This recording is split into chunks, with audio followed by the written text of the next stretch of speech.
China's tech sector is expected to surge in the next few years, but the country faces a huge challenge, training enough people to fill millions of new jobs. And how does China create an army of tech workers?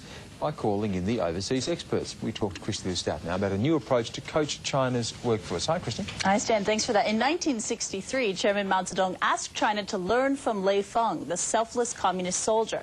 These days, the government is paying homage to a very different model worker. To accommodate an expected high-tech boom, China is relying on some overseas expertise, turning to for-profit education providers like Canada's CIBT.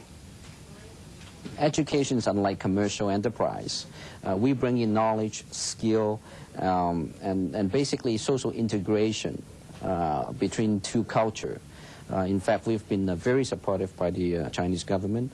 We're getting a lot of endorsement from high-level and mid-level of government officials because we bring knowledge to the people. We're not taking anything away from the people.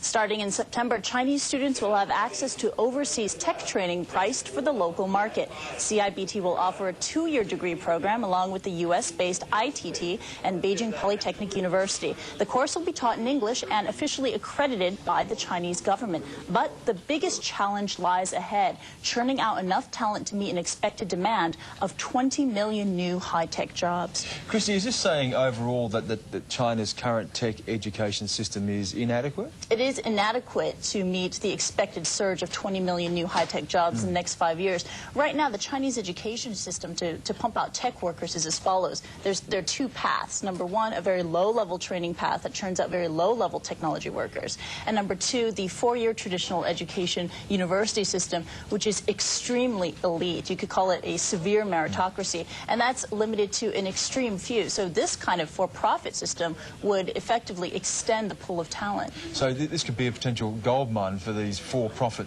educators, wouldn't it? It could, but since they're pricing it for the local market, the revenues they'll be bringing in will be 1/10 that of the North American market. All right, we'll check in again a bit later during the program. Thanks for that, Christy.